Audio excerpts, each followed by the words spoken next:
Bienvenue à tous sur le Airblog, qui n'est nul autre que mon blog. Pourquoi le Airblog? Parce que je m'appelle Rechit. Rechit, ça ne sonne pas très belge. Pourtant, je suis belge. Évidemment, j'ai des origines turques. Je m'appelle Rechit, j'ai 24 ans et je vous souhaite la bienvenue sur mon blog.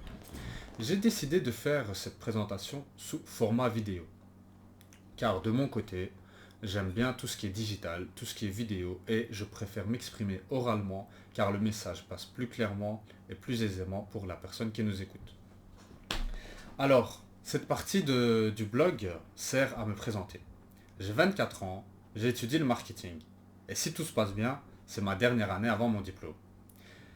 Je sais, il y a du reflet sur mes lunettes et ça peut être dérangeant, mais sans mes lunettes, je ne vois absolument rien. Donc les lunettes font partie de ma personnalité. La vue est très importante pour pouvoir faire ce que je fais à l'heure actuelle. Comme je l'ai dit, j'ai 24 ans, j'ai des origines turques, mais je suis né en Belgique. Mes parents viennent de Turquie après le passage de mon grand-père de la Turquie en Europe. Il a commencé d'abord par l'Angleterre, ensuite il est passé en France pour finir à Bruxelles. Et avant Bruxelles, il était à Gand. Ça, c'est un petit peu le background. Mais maintenant, parlons un peu plus de moi. Pourquoi est-ce que j'étudie le marketing? Tout d'abord, dans la vie, j'ai dû faire énormément de choix. J'ai un background assez différent. Je vis avec ma tante. J'ai un petit frère qui ne vit pas avec moi non plus. Et de mon côté, j'ai dû faire des choix. J'ai fini la secondaire assez rapidement, assez aisément. Mais je n'avais pas d'idée. Attendez, j'enlève un petit peu mes lunettes. Voilà. Comme ça, il y a moins de reflets. J'ai dû faire des choix. Après la secondaire, je ne savais pas quoi étudier. Et comme tout élève, enfin, comme tout bon élève, j'ai dû faire un choix. Le bachelier, le master, c'est évident, il en faut un dans la société dans laquelle nous vivons à l'heure actuelle, sauf si nous sommes doués plus précisément dans une certaine branche. J'ai ouvert tous les sites web de toutes les écoles et de toutes les autres écoles et de toutes les universités qui se trouvaient à Bruxelles, bien évidemment le plus proche de moi possible, et ensuite le plus éloigné de moi. Au final, rien ne m'intéressait. Ce qui m'intéressait réellement, c'était de voyager et de découvrir le monde dans lequel je vis pour pouvoir m'inspirer de ce qui est autour de moi avant de choisir l'option dans laquelle je me dirigerai réellement. Bien évidemment, la famille était contre le fait que je fasse une année sabbatique. Qu'est-ce que j'ai décidé de faire? J'ai continué mes recherches sur le web. ULB, Solvay, Saint-Louis, toutes les écoles qui vous viennent à l'esprit, j'ai ouvert leur site web, toutes les options qu'ils proposaient, j'ai lu tous les résumés de toutes les options. Rien ne m'a intéressé hormis deux options. La première étant la publicité. La publicité à l'époque existait, je ne vois plus, donc je remets mes lunettes. La publicité existait à l'époque sur le site web de l'ULB. Et qui dit ULB dit université. J'ai proposé cette étude à ma famille qui m'a clairement dit, en fait, ils ne comprenaient pas ce que représentait la publicité, ce que représentait le marketing à l'époque, où l'ULB présentait encore cette option. Donc, incompris comme je suis, je décida de prendre une option qu'ils comprendraient un peu mieux, professeur. La deuxième option que j'avais en tête. Pourquoi est-ce que j'avais cette option en tête? Car pour moi, l'éducation, l'enseignement en Belgique éprouve des difficultés avec des professeurs qui le font de plein cœur et d'autres qui le font sans aucune motivation. Et on sait qu'à l'heure actuelle, la jeunesse représente notre avenir et comment exploiter cet avenir? Il faut de la créativité, il faut de l'imagination et il faut pouvoir se mettre à leur place. Ce que les professeurs, en tout cas du secondaire, ont du mal à faire, ont du mal à suivre. Donc, ma deuxième option, j'ai choisi de devenir professeur. J'ai étudié 2 ans à la Haute École Galilée pour devenir professeur d'anglais et néerlandais. Et vous verrez que dans ce blog, il y aura des parties en anglais, des parties en français, moins en néerlandais, quasiment pas en néerlandais, même si je sais parler également néerlandais. Venons-en d'ailleurs à ce fait, je peux parler 4 langues. Je peux parler 4 langues, le français, le turc, l'anglais et le néerlandais. Et j'aimerais apprendre l'espagnol et le japonais. Ça, c'est mes objectifs futurs, mais on y reviendra bien évidemment plus tard. Donc j'ai choisi de devenir professeur. Première année qui se déroule super bien. Et deuxième année, flop, manque de motivation. Je ressens l'effet du fait que je n'ai pas fait mon année sabbatique. Et donc je décide de prendre une pause. J'essaye tout de même l'année d'après de faire des études pour devenir professeur de sciences économiques. Honnêtement, j'y suis allé 3 jours à l'école, j'ai abandonné. J'avais aucune motivation. Jusqu'à ce que 2 ans plus tard, après avoir travaillé durant 1 an et demi, je retrouve la motivation pour revenir vers ce diplôme, l'enseignement, ce bachelier qui est utile en fait. J'ai compris avec ma, la voie que j'ai choisie, la voie du travail, du milieu du travail, que le bachelier était très important pour se faire respecter, pour notamment avoir une voix et surtout avoir un grade, enfin une position respectable, un minimum.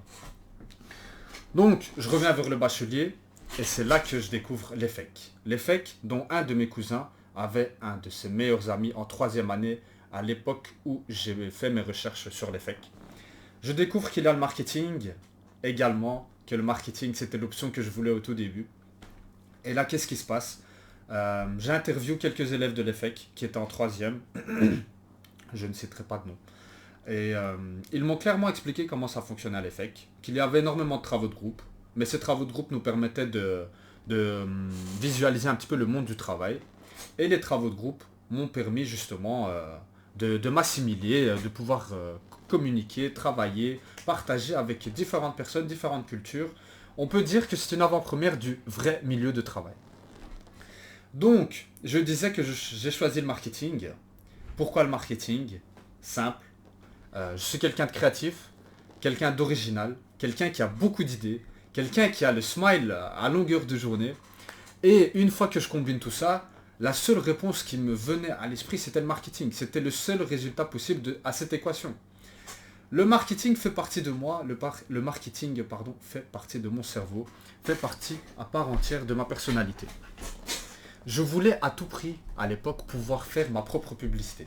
Et quand je dis ma propre publicité, c'est avoir l'idée de base, avoir l'imagination, avoir tous les ingrédients possibles pour faire en sorte que la pub attire le nombre de personnes qu'il faut, attire et fasse passer un message, une émotion, comme je le désire, comme je le souhaite. Et cette inspiration est partie, elle fait partie de... À Bruxelles, à la place de Brouckère, il y avait un panneau d'affichage Coca-Cola. Les Belges le savent, mais ceux qui ne le savent pas, c'est une publicité ancrée dans l'histoire de la Belgique qui est là depuis quasiment 100 ans, si je ne dis pas de bêtises. Et cette publicité m'a marqué. Je me suis dit, il est très très très malin la personne qui a décidé à l'époque de mettre Coca-Cola là-bas.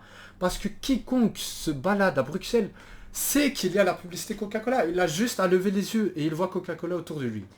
Ensuite, je découvre toutes les autres entreprises qui utilisent le marketing et comment ça fonctionne. Qu'est-ce que les gens aiment le plus? Du coup, moi qui est consommateur en même temps, je sais les techniques qui fonctionnent sur moi et comment faire en sorte de faire fonctionner d'autres techniques sur d'autres personnes. Mais bref, ça, ce sera une autre question pour une autre fois. Ensuite, je disais que j'avais un background turc. Euh, on vient de Turquie. Mon père est kurde. Donc, honnêtement, moi, j'ai énormément de valeurs. J'ai énormément de cultures différentes dans un même corps, dans les mêmes veines. Et ça, c'est une de mes forces, une de mes fiertés. J'ai pu voir tout ce qui est, toutes les valeurs belges, je les ai. Toutes les valeurs turques, je les ai. La vision européenne, je la comprends parfaitement. Ou du moins, de ce que moi, j'en comprends. Cette vision des choses que j'ai différents points de vue qui s'entrechoquent et qui me permettent d'analyser l'environnement autour de moi, est une de mes plus grandes forces, selon moi. Euh, Quoi d'autre? Quoi d'autre? Je suis un grand gamer. Également, je stream sur Twitch. J'adore tout ce qui est vidéomontage, web design. Vous verrez que le blog, il y a plusieurs dispositifs, plusieurs arrière-images que j'ai fait moi-même, que j'ai monté moi-même. Du moins, j'essaye. Je suis encore en phase d'apprentissage car on peut toujours en apprendre plus. La vidéo se fait assez longue d'ailleurs. Quoi d'autre? J'apprends de l'instrument. Ici, j'ai un instrument. Ça, c'est un instrument turc. Mais j'ai d'autres plans en tête. J'aimerais apprendre le violon et le piano également plus tard. Comme je vous l'ai dit, j'aimerais apprendre l'espagnol et le japonais. J'adore voyager. Je suis déjà allé au Mexique, Londres, Angleterre quoi, Pays-Bas, Turquie, bientôt au Japon. l'Allemagne, l'Europe en général, l'Espagne.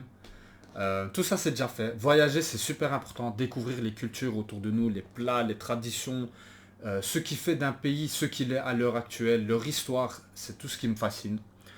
Pouvoir combiner toutes ces informations avec le marketing, donc ça me permettrait de travailler où je veux. Donc si je veux travailler au Japon, comprendre les Japonais, comprendre ce qui les intéresse, combiner le marketing, les idées marketeurs et le marché. Tout ça, ça se voit qu'il y a de la passion quand je vous raconte tout ça. J'oublie de parler de moi-même. J'oublie de parler de moi-même, bien évidemment. De mon côté, comme je l'ai dit, je stream. Nous avons également un Discord. Donc si vous avez des questions pour la suite de ce blog, parce qu'à la suite de ce blog, vous verrez qu'il y a mon parcours. D'ailleurs, il y aura un petit bouton sur le côté après cette vidéo pour que vous puissiez y aller tout de suite. Utilisez-le car ça demande de l'effort pour faire tout ça sur le site web. Et donc, vous verrez mon parcours qui est assez long, assez intéressant, assez diversifié également. Et pour finir, nous aurons une petite analyse qui est très grande, qui est très lourde, qui demande énormément de ressources avant de pouvoir s'avancer sur le sujet. On analysera la FIFA World Cup, l'entreprise FIFA et son empreinte écologique. Comment est-ce qu'elle fera en sorte, ou comment est-ce qu'elle fait déjà en sorte, si elle a trouvé des moyens, de réduire son empreinte écologique. On sait qu'il y a énormément de fans de football dans le monde, le divertissement est très important. Étant donné que j'étudie le marketing, je sais que c'est un des loisirs que les gens ont le plus besoin pour se changer les idées. Le week-end, c'est fait pour ça. Les soirées entre amis, c'est fait pour ça, c'est fait pour se divertir. Mais la FIFA, juste le fait que par exemple la Coupe du Monde au Qatar, fait en sorte que les Argentins sont partis jusqu'en finale. Les Argentins vont jusqu'au Qatar, les Français vont jusqu'au Qatar pour regarder des matchs. Donc il y a une empreinte écologique, il y a plein de facteurs que nous allons analyser dans la troisième partie de ce blog. Encore une fois, bienvenue sur le R-Blog et je vous dis à tout de suite dans le parcours professionnel.